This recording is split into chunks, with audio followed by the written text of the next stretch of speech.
are a number of things you might associate with the Audi brand. From a technology point of view, you might think of Quattro all-wheel drive, or more recently, their LED technology. When it comes to their cars, you might think of the fantastic R8 or any number of RS cars.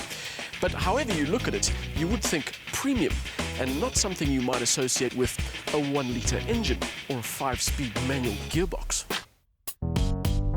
Which are the kinds of things you'll find in this, the tiniest of Audis, the A1 1-litre TFSI. The entire A1 range has undergone styling and equipment updates, which should help it maintain its position as the number 1 seller in its segment. Each engine in the range, with the exception of the S1, has either been replaced or revised, and each is available with either a manual or S-tronic dual-clutch gearbox. If you want a 1.4, your only choice is a 92 kilowatt.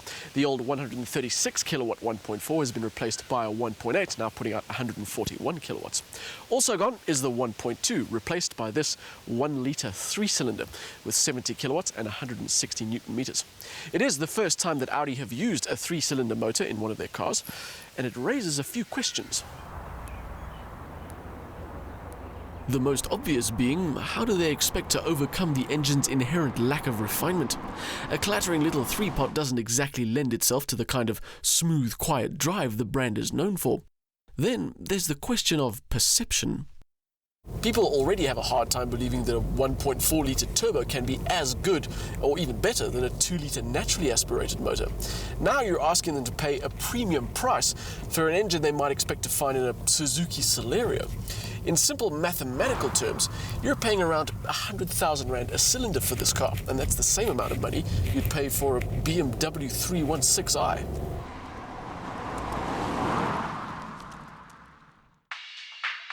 Of course, the car is about more than just its engine, but like I say, perception. I was a little skeptical about this A1. There is a certain something about 3-cylinder engines that can make them endearing and even a little fun, but I wasn't so sure it was the kind of motor that would do this kind of car any justice.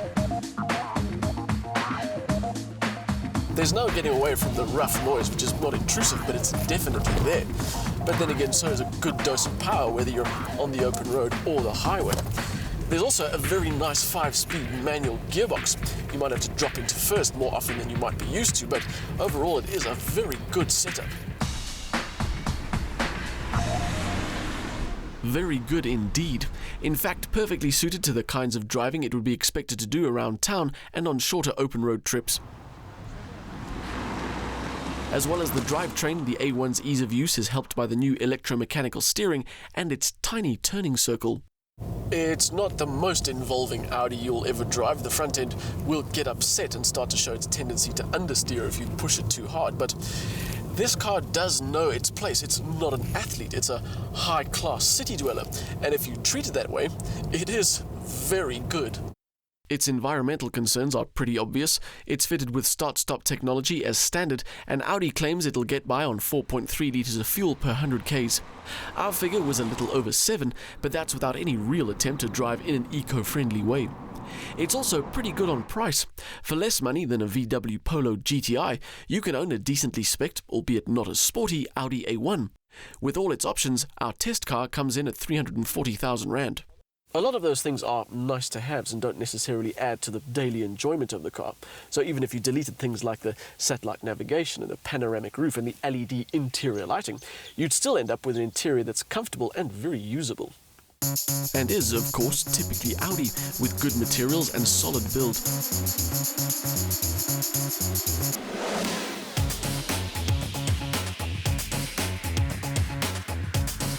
The 2-door A1 offers less practicality than the 4-door Sportback version, but unless you have the need for an extra set of rear doors, it's hardly a drawback.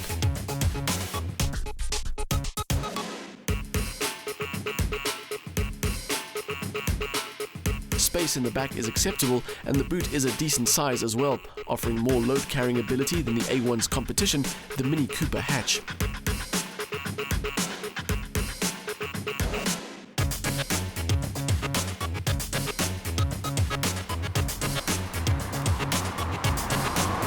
I was genuinely concerned about Audi's choice of a 1-litre motor for this car, and then when I saw it had a 5-speed manual gearbox, those concerns deepened.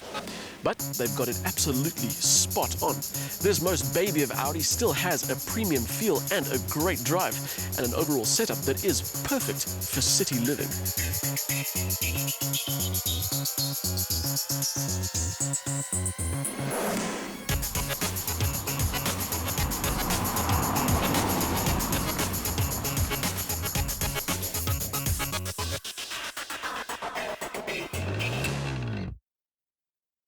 The new 1-litre 3-cylinder motor is a first for Audi, and it delivers a decent drive and good fuel economy. The A1 is available with manual or dual-clutch gearboxes across the range. Far from being a lesser Audi, the junior A1 delivers a comfortable drive and has the same options on its list as bigger Audi models. It's most certainly happier as a pure city car though, with a tendency for understeer when pushing it.